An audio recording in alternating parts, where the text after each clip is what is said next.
nosotros como pueblo de Dios no estamos exentos, como hijos de Dios, a ser probados, a ser procesados.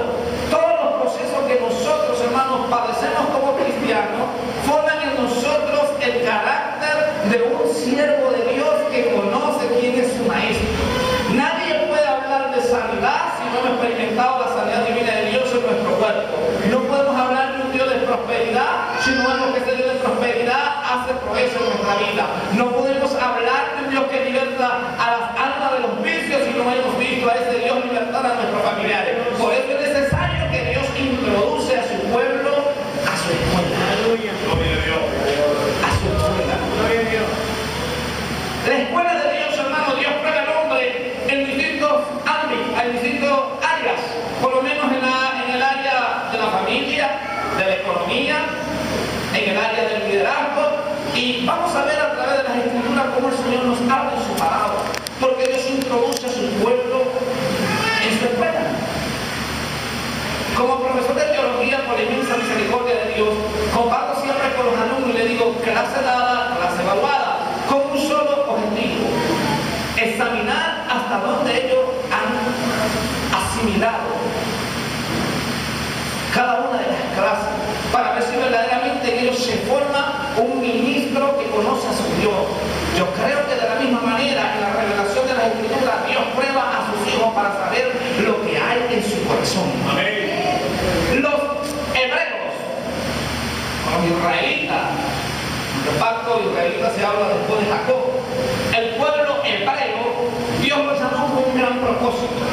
Dios oyó la opresión donde ellos vivían, el estado de esclavitud en que este pueblo vivía. Dios le envía un redentor, Dios le envía un libertador, Moisés, con grandes señales y prodigios ante Faraón. El pueblo de Israel se le olvidó en medio de los procesos, en medio de la prueba, el Dios precioso que le había dado victoria, el Dios precioso que había abierto el mar rojo, el Dios precioso que le había libertado de la mano de la esclavitud. Aleluya. Y estando en el desierto siempre se quejaban de Dios. Siempre decían: mira, Moisés, ¿para qué no nos dejaste allá en Egipto? Que ahora venir a morir de hambre aquí en el desierto y que nuestros hijos también mueran. Y Dios oía cada una de las rebeldías de este pueblo, cada una de las actitudes malagradecidas de este pueblo, ingratos. Y en su eterna misericordia, dice el salmista en la declaración del Salmo 78, que Dios hizo mover el viento solano del sur y llovió maná del cielo. Pan que no conocía el hombre, pan de nombre con el hombre. Cuando el pueblo se hastió de comer pan, querían carne.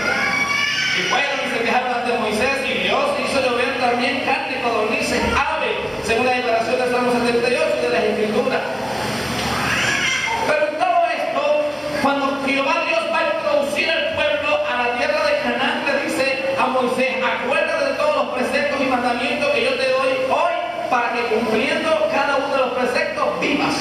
Pero acuérdate también los 40 años por donde yo te pasé por el desierto. Mira, hermano, en el cristiano el desierto es la escuela de Dios, donde Dios va a examinar en nuestro corazón si en la escasez usted le va a dar la gloria a Dios, si en los problemas, en las circunstancias adversas usted le va a decir: Señor, yo sé que tú tienes el control de este problema. La razón por la cual a veces viene la desaveniencia, las situaciones adversas a nuestra vida, es porque Dios está probando si verdaderamente el nombre de Cristo ha impactado su vida, si el nombre de Cristo verdaderamente en su vida vive la presencia de Cristo, para que usted glorifique al Dios de gloria. La nación de Israel no entendió esto. Los procesos de Dios ponen en nosotros un carácter de un siervo con bastante convicción, devoción y fortaleza en Dios. En el área ministerial tenemos ilustraciones bíblicas. En el libro de Números, capítulo 14, Jehová Dios habla a Moisés y le dice: escoge 12 hombres que vayan a reconocer la tierra de Canaán. Moisés hizo como Dios le había dicho, escogió a 12 hombres. Los envió que reconocieran la tierra de Canaán. Y los frutos de las uvas eran tan grandes que había la necesidad de que 2 hombres cargasen los racimos de uva. Pero había un problemita, que en medio de esta tierra que fluía leche y miel, que era bendecida como Dios lo había dicho, había nadie gigante, raza de ananos gigantes. El pueblo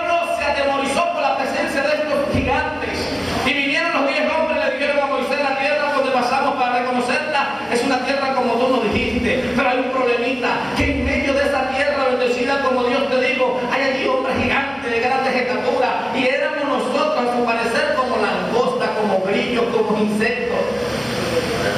Cuando toda la nación de Israel oyó el mensaje de estos 10 espías, empezaron nuevamente a desanimarse, empezaron nuevamente a hablar en contra de Dios, a hablar en contra del líder. En los procesos, hermanos, las personas hablan en contra de su Dios, las personas hablan en contra de su líder, pero en ese proceso es la escuela de Dios para probar si verdaderamente en su corazón hay la compasión de Dios. De estos 12 hombres, dice la Biblia, en el libro de Números capítulo 14, verso 5, en el verso 7 de Números 14, dicen que Caleb, dice que Josué hijo de Nun y Caleb hijo de Sofoné hablaron al pueblo diciendo: no seáis rebelde contra Dios. Si Dios nos ha traído a este lugar, Dios nos va a dar la victoria, porque ellos perdieron su amparo, pero con nosotros está Jehová Dios. Fíjense que la actitud de Caleb en el verso 25 de Números 14 del mismo capítulo, cuando Jehová Dios está hablando con Moisés y le dice: vivo yo y vive mi gloria que llena toda la tierra, que yo estoy airado con este pueblo, ya 10 veces me han tentado, pero a Caleb mi siervo, por cuanto hubo en él un espíritu diferente, él entrará en la tierra. Dios probó a Caleb y Caleb pasó el examen. Dios quiere probar a usted para que usted también, como hijo de Dios, pase el examen. Tiene que haber en usted un espíritu diferente. Fíjate que Caleb dijo: su amparo se desapareció, pero con nosotros está Jehová y nosotros los comeremos como pan. En el proceso, Caleb dijo: Dios está con nosotros. Pero no solamente queda la promesa del cumplimiento. Cuando Moisés muere, su sucesor es Josué. Cuando Josué recibe el mando de parte de Dios o sucede a Moisés, Caleb le dice a Josué: acuérdate lo que habló Jehová a su siervo Moisés en presencia nuestra, que él me daría este monte, el monte Hebrón, él me lo daría.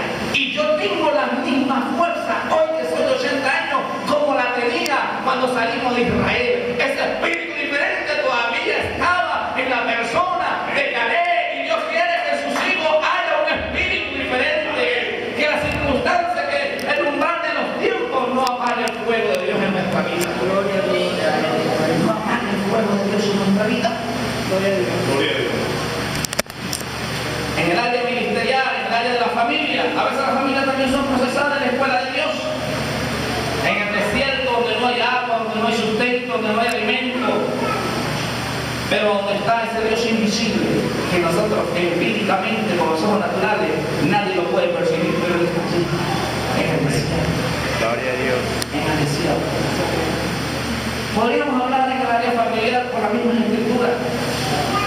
La historia de Job, un hombre que Dios le probó, un hombre que perdió todo, un hombre cuando vinieron los mensajeros le dijeron: Señor, mira, el ganado, cayó un rayo, quemó todo el pasto, quemó el ganado. Después otro mensajero le dijo: Señor, estaban tus hijos reunidos en una casa, cayó un rayo sobre un árbol, tus hijos murieron. Cuando perdió todo, en el capítulo 1 de Job, verso 21, Job raspó su cabeza, se le rasgó la ropa, se quedó desnudo y dijo: desnudo salí del vientre de mi madre, desnudo volveré allá. Jehová me dio, Jehová me quitó, sea el nombre de Dios glorificado. En el proceso de la escuela de Dios, glorificó a Dios. En el capítulo 2 del libro de Job, cuando una santa cubrió desde la coronilla de la cabeza hasta la punta de los pies, cuando la mujer de Job le vio como una persona, como fea, una persona despreciable, que pierde su parecer, su belleza, le dijo: maldice a tu Dios y acaba de morirte. ¿Sabe qué le dijo Job a su esposa? Como suelen hablar las mujeres sin entendimiento, como suelen hablar las mujeres fatuas, recibiremos de Dios el bien y el mal no lo recibiremos. Mire, el pueblo de Dios en los procesos tiene que aprender a vivir en abundancia, a vivir en escasez, a entender que como procede de Dios el bien, también procede situaciones adversas para probarlo.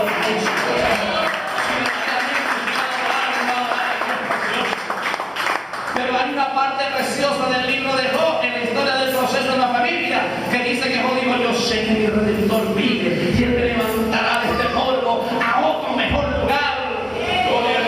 En el proceso de la familia, Job, como cabeza que conocía a un Dios su Dios precioso, como nosotros también lo alabamos. Pero no el asunto queda allí. Hubo del capítulo 14 al 40, cuando Job tuvo allí consoladores, Bildad, Elifaz Sunamita, vinieron Isofar, vinieron a consolarle, le decían que todo ese mal había sobrevenido porque él había hecho alguna cosa mala. Y hubo un momento de aquí del proceso donde Job dijo en el capítulo 14, sea maldecido el día en que yo nací y maldiga todo el consejo. Y entonces Dios habla a Job.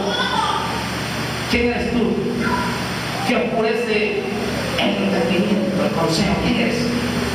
Jehová le dice a Job, ¿dónde estabas tú cuando yo formé la tierra? ¿Dónde estabas tú cuando yo le di límite al mar para que no lo traspasase? ¿Dónde estabas tú cuando yo organicé todas las constelaciones del universo? ¿Dónde estabas? Y empieza Dios a hablar con Job, y Job en el capítulo 42, verso 5 le dijo a Dios, Señor, ciertamente de oídas te había oído, pero ahora mis ojos te ven, Dios glorioso, porque en el proceso Job aprendió a reconocer al Dios que él pregonaba. Y Dios quiere que en su escuela usted aprenda a reconocer a Dios, que usted reconozca a ese Dios, que usted pregona, que usted defiende. En el proceso, Dios quiere que nosotros como su pueblo aprendamos a reconocerlo. En el libro de Pedro del Nuevo Testamento dice que seguro parece que como cristiano no se turbe, sino glorifica a Dios. La nación de Israel por mucho tiempo fue muy ingrata. Muchos no alcanzaron la promesa dada por Dios. Pero aquellos que tuvieron espíritu diferente alcanzaron la promesa. Cuando las familias son procesadas en la escuela de Dios, Dios le da bendiciones mucho más grandes. Dice la Biblia que las hijas de Job eran las hijas más hermosas. Y Job tuvo más abundancia, más riqueza que en su primer estado. Porque Dios había examinado su corazón. Cuando usted pasa por los procesos, glorifica a Dios. Siempre mantenga una alabanza en su boca. Señor, gracias, tú tienes el control de esto. Cuando nosotros no lo hacemos así, hermano, empezamos a perder el sentido de la brújula espiritual. Empezamos a buscar soluciones donde no las hay. Empezamos a angustiarnos y nos desprendemos de mantener comunión con Dios. Hermano, a mí me ocurrió igualito que Job. Cuando Job decía en el capítulo 42 del libro de Job, verso 5, de oídas te había oído, pero mis ojos te ven. En el año 2008, mi esposa experimentó un embarazo molar. Hay la formación de la placenta, pero no hay una formación embrionaria, o sea, no hay bebé. Es un caso científico atípico, donde por exceso de información genética o escasez de información genética hay ese tipo de embarazo. Un caso del mismo género. Bueno, a Dios le plació meterme en esa escuela. Cuando mi esposa va a hacerse estudios ginecológicos, los médicos todos recordaban que si mi esposa no se le sacaba esa placenta, que no tenía latido, que no tenía embrión ni nada, se le iba a formar un cariocarcinoma. Es un cáncer a nivel de todo el aparato reproductor. Nosotros empezamos a buscar presupuesto en todas las clínicas. El más barato nos cobraba 400 millones de bolívares. El más barato. En ese momento yo empecé a buscar soluciones donde no las había. Empecé a buscar soluciones por allá, a hacer estrategias. Y hubo un momento en que me detuve una madrugada y me acordé de Job. Me acordé del proceso de Dios. Y le dije, Señor, ¿cuántas veces yo he enseñado que tú eres un Dios omnipotente? ¿Cuántas veces, Señor, por años me tienes en la formación hacia mis hermanos, de hablar de la persona de Cristo, enseñar lo que es el concepto de la teología, quién es Dios, sus atributos, sus obras, que está haciendo la eternidad? Señor, pero ahora verdaderamente, hoy en la madrugada, Señor, yo puedo decir como Job, de oídas te había oído, pero ahora mis ojos te ven. Cuando doblé rodilla, hermano, una paz profunda de Dios se apoderó de mi corazón. Cuando veía a mi esposa angustia, desesperada, cálmate, Dios tiene el control. Cálmate, Dios tiene el control. Cuando íbamos a la clínica, que mi esposa practicara cualquier examen y no se podía realizar los exámenes porque era diciembre del año 2008, del 2007 al 2008, llegamos a diciembre del año 2008 y mi esposa estábamos aquí con el proceso de los exámenes ya para enero del 2008, de diciembre del 2007 a enero del 2008 estábamos en el proceso de los exámenes. Los médicos estaban todos de vacaciones, todos estaban de vacaciones. No había manera de hacer los exámenes, mi esposa angustiada porque requería ser operado. Dios tiene el control, Dios sabía que los médicos iban a pasar, no tengo, Dios tiene el control.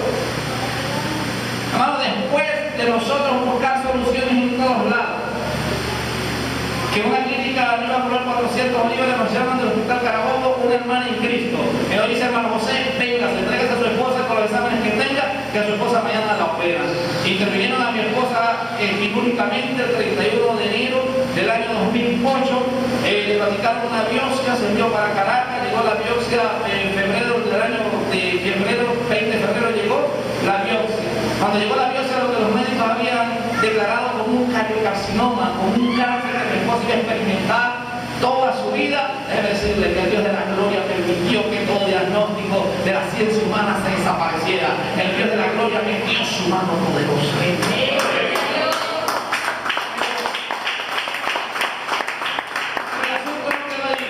Sino que mi esposa, después de esta intervención quirúrgica, mi esposa iba a hacer yo le dije a mi esposa, Dios siempre tiene la última palabra. Luego, ahorita en el año 2014, 2013, mi esposa quedó embarazada nuevamente. Experimentó una bacteria que fiebre desde el principio del embarazo hasta el final del embarazo. Pero este proceso que ella pasó, que yo le mencioné anteriormente, por nosotros un carácter. Entender que Dios tiene el control. A los médicos decían que el niño iba a nacer sordo, que el niño iba a nacer ciego, que el niño iba a nacer sin habla. Nosotros siempre decíamos a los médicos, Dios siempre tiene la última palabra. En medio de la escuela de Dios, nosotros siempre pusimos a Dios en primer lugar. Mi niño, Elías Josué, le pusimos a Elías Josué porque desde el embarazo fue un niño bastante luchador. La niña que fue un embarazo normal aprendió a hablar a partir del año y medio. Elías Josué ya a los 9 meses hablaba. La niña que fue un embarazo normal empezó a caminar al año y 6 meses. Elías Josué ya a los 11 meses estaba dando pasitos. Ya cuando fuimos al análisis con la parte de la pediatría, Elías Josué tiene sus oídos totalmente normales, sus ojos, el alma. Pero todo esta calma, esta paciencia, esta paz en nuestro corazón, la formó el Señor en su escuela. La formó el Señor en los procesos que pasamos años anteriores.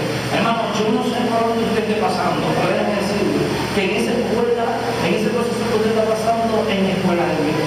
Dios lo que quiere cosechar de su corazón es que usted adelante y glorifique a un Dios precioso. Y que usted en su corazón tenga la plena certeza que Dios tiene el control de todas las áreas de su vida. Dios tiene el control. Amén. Gloria a Dios. Quiero darle un pasaje bíblico para concluir, porque en esta noche estoy sensitivo a una meditación que Dios va a hacer poderosa en este lugar.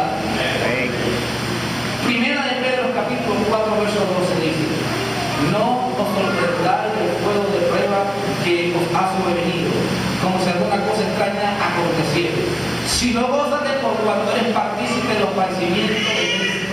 O sea, que las pruebas de nuestra vida somos partícipes de los padecimientos de Cristo. ¿Para qué?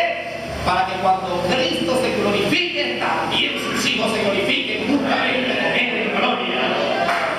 Nos glorifiquemos en ese día precioso de haber reconocido a Dios todo nuestro peregrinar en Cristo. Amén.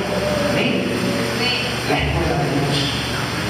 El desierto es la escuela de Dios. En esta noche el Espíritu Santo le hace sentir que yo le diga estas palabras a usted.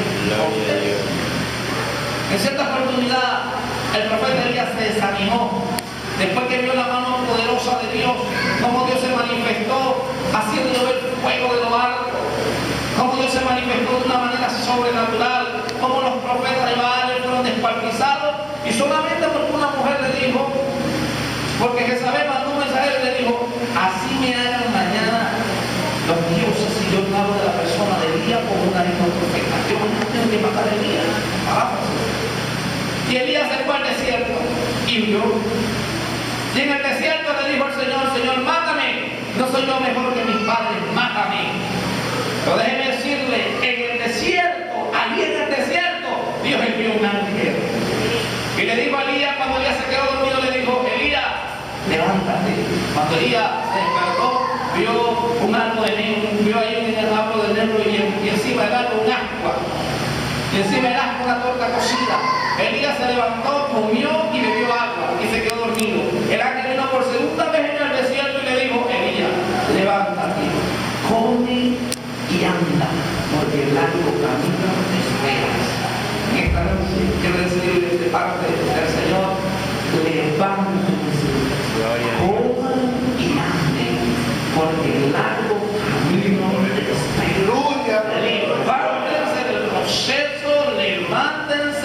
la adversidad